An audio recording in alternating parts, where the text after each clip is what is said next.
Student, अगर आप भी क्लास 12th में और बोर्ड एग्जाम 2024 देने वाले हैं तो आज की ये वीडियो आप सभी के लिए बहुत ज़्यादा इंपॉर्टेंट होने वाली है, क्योंकि आज की इस वीडियो में हम लोग क्लास 12th फिजिक्स के पहले चैप्टर का एक ऐसा मोस्ट इंपॉर्टेंट डेरिवेशन करने जा रहे हैं जो कि आपके बोर्ड एग्जाम में हर साल पूछा जाता है। और बात करें कितनी मार्क्स का पूछा जाता है तो ये 5 मार्क्स का पूछा जाता है।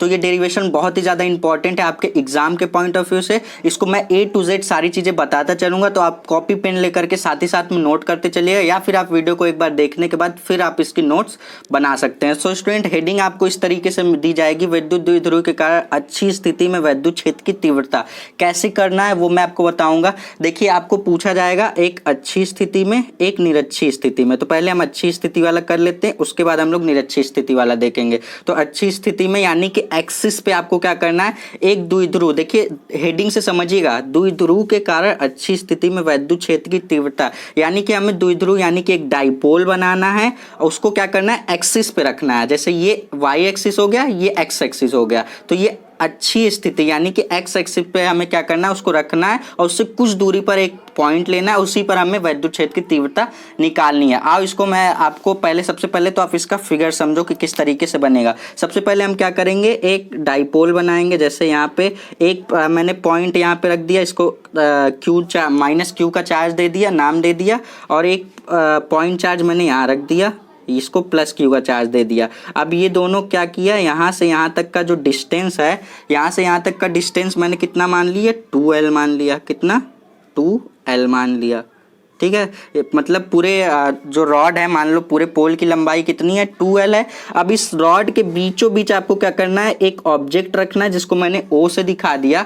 फिर आपको देखो, जब पूरे रॉड की लंबाई कितनी है, 2L है, तो आधे पार्ट की लंबाई कितनी हो जाएगी, देखो बीच एकदम सेंटर पे रखा है, तो उसके अकॉर्डिंग इसकी आधी लंबाई कितनी हो जाएगी, L हो जाएगी। तो यहाँ से यहाँ तक की प्लस क्यू चार्ज से O तक की दूरी भी L है और माइनस क्यू चार्ज से O तक की दूरी भी L हो जाएगी, क्योंकि पूरे रॉड की लंबाई 2L है तो ये L हो जाएगी। अब आपको क्या करना है, इसी पॉइंट मतलब इस रॉड से आपको क्या करना है, कुछ दूरी पर एक पॉइंट लेना है। जैसे एक पॉइंट मैंने यहाँ पे ले लिया, इस पॉइंट को मैं P से डिनोट करूंगा, पॉइंट है, इसको मैंने P से दिखा दिया। अब आपको करना क्या है, एक बार प्लस क्यू आवेश के कारण बिंदु P पर विद्युत क्षेत्र की तीव्रता निकालनी है, एक बार माइनस क्यू आवेश के कारण बिंदु P पर विद्युत क्षेत्र की तीव्रता निकालनी है। अब एक चीज आपको इसमें और करना है, आपको करना है कि प्लस क्यू आवेश से बिंदु P तक की दूरी आपको लिखनी है और माइनस क्यू आवेश से बिंदु P तक की दूरी आपको लिखनी है।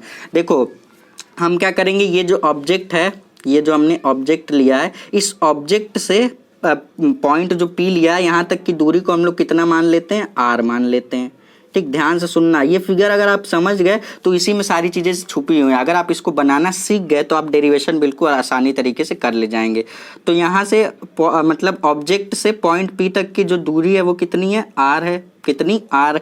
तो यहाँ से हम कहेंगे, तो यहाँ से प्लस क्यू आवेश से बिंदु P तक की दूरी कितनी हो जाएगी, देखो ये L है, ये पूरा R है। देखो हमें निकालना इतना ही है, देखो इतना निकालना है और पूरा कितना है, R है, और इसमें से इतना घटा दो, तो यानी कि प्लस क्यू आवेश से बिंदु P तक की दूरी कितनी हो जाएगी, R माइनस L हो जाएगी। ठीक, कितना, R माइनस L हो जाएगी, किससे, प्लस क्यू आवेश से बिंदु P तक की दूरी। अब हम लोग को क्या करना है, अब यहाँ से माइनस क्यू आवेश से बिंदु P तक की दूरी निकालनी है। देखो इतनी दूरी R है, इसी में इतना और जोड़ दो, इतने का वैल्यू मतलब इतने की लेंथ क्या है, L है, तो यानी कि R ये है, इसमें इतना और जोड़ दो तो ये पूरी दूरी आ जाएगी। तो R में आपको कितना जोड़ना है, L, तो R प्लस L कितना हो जाएगा, ये आपका माइनस क्यू आवेश से बिंदु P तक की दूरी हो जाएगी। तो ये हो गया हमारा फिगर यहाँ से कंप्लीट। ध्यान से समझना, इस फिगर को अगर आप समझ गए तो आपका सारे चीज़ें यहाँ से कंप्लीट हो जाएगा। हमने दो आवेश लिया, जिसके मतलब यहाँ से माइनस क्यू आवेश से प्लस क्यू आवेश तक की दूरी 2L ले ली, इसके बीच एक ऑब्जेक्ट रखा, तो ये आधी आधी दूरी L हो जाएगी। इससे कुछ दूर, इस डाइपोल से कुछ दूरी पर हमने एक पॉइंट P लिया जिस पर हमें विद्युत क्षेत्र की तीव्रता निकालनी है। ठीक, तो किसी यहाँ पे हम क्या करेंगे, एक बार प्लस क्यू आवेश के कारण बिंदु P पर विद्युत क्षेत्र की तीव्रता निकालेंगे, एक बार माइनस क्यू आवेश के कारण बिंदु P पर विद्युत क्षेत्र की तीव्रता निकालेंगे। तो सबसे पहले यहाँ पे हम डालेंगे प्लस क्यू आवेश के कारण बिंदु P पर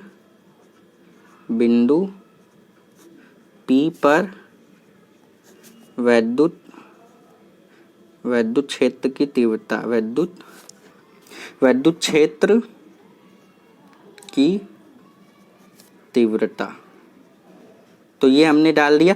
तो देखो किसी बिंदु आवेश के कारण विद्युत क्षेत्र की तीव्रता कितनी होती है, यहाँ पे मैं ब्रैकेट में लिख दूं, किसी बिंदु आवेश के कारण विद्युत क्षेत्र की तीव्रता कितनी होती है, इक्वल टू होती है हमारे पास, ध्यान से सुनना, equal to 1/4 pi epsilon naught, 1/4 pi epsilon naught Q upon R square. ये हमारे पास किसी बिंदु आवेश के कारण विद्युत क्षेत्र की तीव्रता होती है। तो देखो यहाँ से हमारे पास हमें प्लस क्यू आवेश के कारण बिंदु पी पर विद्युत क्षेत्र की तीव्रता निकालनी है। तो इसको हम लोग क्या मान लेंगे, इसको हम लोग E1 मान लेंगे। जब हम लोग माइनस क्यू आवेश के कारण बिंदु पी पर विद्युत क्षेत्र की तीव्रता निकालेंगे तो उसको हम लोग E2 मान लेंगे। ठीक, तो यहाँ से लिखा 1/4 पाई एप्सिलॉन नॉट, इसको क्यू अपॉन आर का स्क्वायर होता है ना, तो आर देखो आर क्या हो जाएगा, यानी कि प्लस क्यू आवेश से बिंदु पी तक की दूरी कितनी है, ये है, तो ये आपका आर का काम करेगा। तो ये हो जाएगा आर माइनस एल का, आर का स्क्वायर होता है तो इसका स्क्वायर हो जाएगा। ध्यान से समझना, अभी आपको सिर्फ समझना है। अब देखो ये हो गया, ये तो हो गया हमारे पास प्लस क्यू आवेश के कारण बिंदु पी पर विद्युत क्षेत्र की तीव्रता। इसी तरीके से हम क्या लिखेंगे, माइनस क्यू आवेश के कारण, माइनस क्यू आवेश के कारण, पूरा स्टेटमेंट आप लिख लीजिएगा, कारण बिंदु पी पर विद्युत क्षेत्र की तीव्रता। तो अब देखो इसको हम लोग E2 मान लेते हैं, तो E2 equal to 1/4 pi epsilon naught, ये तो कांस्टेंट, ये तो सेम रहेगा। तो यहाँ से हम लोग लिखेंगे Q अपॉन, अब देखो माइनस क्यू आवेश से मतलब माइनस क्यू आवेश के कारण बिंदु पी पर विद्युत क्षेत्र की तीव्रता निकालना है ना, तो यहाँ से यहाँ तक आर स्क्वायर होता है ना, तो देखो माइनस क्यू आवेश से बिंदु पी तक की दूरी कितनी है, आर प्लस एल है। देखो इसीलिए मैंने ये डॉटेड लाइन से दिखाया ना, जिससे कि आपको कंफ्यूजन ना हो। तो आर प्लस एल है, तो आर प्लस एल का स्क्वायर हो जाएगा, क्योंकि आर का स्क्वायर होता है। तो ये आ गया हमारे पास प्लस क्यू आवेश के कारण बिंदु पी पर विद्युत क्षेत्र की तीव्रता, ये आपका माइनस क्यू आवेश के कारण आ गया। अब हमें अगर कुल विद्युत क्षेत्र की तीव्रता निकालनी हो, यानी कि टोटल इलेक्ट्रिक फील्ड निकालनी हो, कुल विद्युत क्षेत्र अगर हमें निकालना हो, कुल विद्युत क्षेत्र हमें निकालना हो, तो ई, इसको हम लिख देंगे ई से। हम क्या करेंगे, हमें क्या करना है कि E1 माइनस E2 कर देना है। ठीक, क्या कर देंगे हम लोग, यहाँ से लिख देंगे E1 माइनस E2, इसमें से हम लोग क्या करेंगे, इसको माइनस कर देंगे। तो E1 और E2 की वैल्यू आपको पता है, यहाँ से आप रख दीजिए। E इक्वल टू E1 की वैल्यू रखेंगे 1/4 pi epsilon not Q upon में R माइनस एल का स्क्वायर, ये हमने E1 की वैल्यू रख दी, माइनस अब यहाँ से E2 की वैल्यू रखिए, तो 1/4 पाई एप्सिलॉन नॉट Q और अपॉन में क्या हो जाएगा, अपॉन में हमारे पास R प्लस एल का होल स्क्वायर। अब यहाँ से हमें देखिए सिर्फ और सिर्फ बचता है हमारा कैलकुलेशन का पार्ट। कैलकुलेशन कैसे करना है, अब ध्यान से देखो क्या इसमें कॉमन दिख रहा है। सबसे पहले तो 1/4 पाई एप्सिलॉन नॉट इधर भी कॉमन है, 1/4 पाई एप्सिलॉन नॉट इधर भी कॉमन, मतलब यहाँ दोनों में क्या कॉमन है, ये कॉमन है, और इसमें Q भी कॉमन है। देखो Q इधर भी है इधर भी है, तो यानी कि E इक्वल टू Q भी कॉमन है और 1/4 पाई एप्सिलॉन नॉट भी कॉमन है। बचता है हमारे पास यहाँ पे, इसको कॉमन हो गया पूरा, तो यहाँ से बचा 1/R माइनस एल का स्क्वायर, माइनस ये भी कॉमन हो गया, ये भी कॉमन हो गया, तो 1/R प्लस एल का होल स्क्वायर। तो ये हमारे पास हो गया।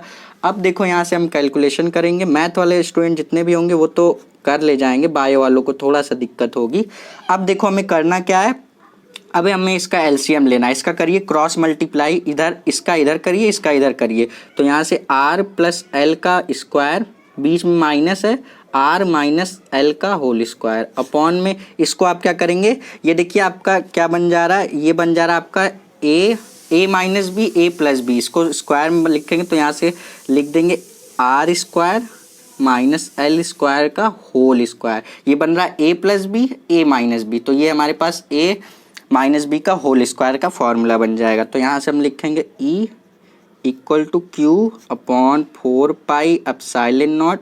अब यहाँ से हमें क्या करना है, इसको a प्लस बी के फॉर्मूले से ब्रेक करिए और इसको a माइनस बी के फॉर्मूले से ब्रेक करिए। तो इसको a प्लस बी के फॉर्मूले से ब्रेक करेंगे तो हो जाएगा a square plus B square plus 2ab, यानी कि 2RL हो जाएगा। तो ये हमने इसको ब्रेक कर दिया, माइनस अब इसको a माइनस बी के होल स्क्वायर से ब्रेक करिए तो a square plus B square minus का 2ab, यानी कि माइनस का 2LR हो जाएगा। और अपॉन में हमारे पास क्या चल रहा है, R square minus L square का होल स्क्वायर, ये हमारे पास चल रहा है। अब आपको करना क्या है, ध्यान से देखते जाइए, इक्वल टू Q/4πε0। यहाँ से लिखिए आर स्क्वायर, ब्रैकेट को ओपन करिए दोनों, are square L square 2RL, इस माइनस का मल्टीप्लाई करिए ब्रैकेट के अंदर, तो माइनस का आर स्क्वायर, माइनस का मल्टीप्लाई होगा तो माइनस का एल स्क्वायर, और ये माइनस प्लस का 2RL हो जाएगा। और अपॉन में आपके पास क्या चल रहा है, R square minus L square का होल स्क्वायर। तो यहाँ से देखो आपके पास कुछ कैंसिल आउट हो रहा है क्या, देखो कैंसिल आउट ज़रूर होगा। यहाँ पे देखो आर स्क्वायर प्लस में है, यहाँ पे आर स्क्वायर माइनस में है, तो आर स्क्वायर से आर स्क्वायर कैंसिल हो जाएगा। एल स्क्वायर देखो प्लस में है, एल स्क्वायर इधर देखो माइनस में, तो एल स्क्वायर से एल स्क्वायर भी कैंसिल हो जाएगा। अब देखो हमारे पास बचा क्या, ई इक्वल टू Q/4πε0। यहाँ से देखिए ये हो गया 2RL प्लस 2RL, कितना हो गया आपके पास 4RL हो जाएगा। अपॉन में आपके पास क्या है, R square minus L square का होल स्क्वायर है। ठीक, ये हमारे पास है। अब जरा मैं आपको क्या करूँगा, एक बार फिगर में फिर से लेकर चलूँगा, जो हम लोगों ने फिगर बनाया था, इसको ध्यान से देखना, R square minus L square को। अब देखो हम फिगर में फिर से चलेंगे, तो देखो आर की वैल्यू क्या कहाँ है, आर की वैल्यू ये इतनी बड़ी है, और उसकी कंपेयर में देखोगे तो एल की वैल्यू कितनी छोटी है। आर की वैल्यू देखो इतनी बड़ी सी है यहाँ से लेकर के यहाँ तक, और एल की वैल्यू देखोगे तो उसके कंपेयर में बहुत छोटी सी है। और फिजिक्स में जब कोई वैल्यू बहुत ज़्यादा छोटी होती है तो उसको हम लोग निगलेक्ट कर देते हैं। तो यहाँ से हम लोग लिखेंगे क्या, यहाँ से हम लोग लिखेंगे since L is very very less than R, यानी कि एल की वैल्यू आर से बहुत छोटी है। तो इस केस में हम लोग क्या कर देंगे, इस केस में जब फिजिक्स में कोई भी वैल्यू बहुत ही छोटी होती है ना के बराबर, तो हम लोग उसको क्या कर देते हैं, ज़ीरो मान लेते हैं। ठीक, तो यहाँ पे आपको क्या करना है, एल की वैल्यू ज़ीरो रख देनी है। तो यहाँ से लिखेंगे ई इक्वल टू Q/4πε0। यहाँ से देखो 4 को हम लोग क्या लिख सकते हैं, 4 को हम लोग यहाँ से लिख सकते हैं 2 × 2RL लिख सकते हैं। और अपॉन में देखो एल को निगलेक्ट कर देना है ना, तो एल आपका ये तो ज़ीरो हो गया, आर स्क्वायर है इसका स्क्वायर, यानी कि आर की पावर में 4 हो जाएगा, आर स्क्वायर का स्क्वायर तो आर की पावर 4 हो जाएगा। ये हम लोगों ने कर दिया। अब यहाँ से देखो ई इक्वल टू क्या आ जाएगा हमारे पास, ई इक्वल टू क्यू को अंदर भेजो, तो यहाँ से आपके पास 2 × 2QRL, और अपॉन में आपके पास क्या आ जाएगा 4πε0। इस पूरी वैल्यू को हम लोग ब्रैकेट के अंदर मल्टीप्लाई कर दिए, तो 4πε0 आर की पावर 4।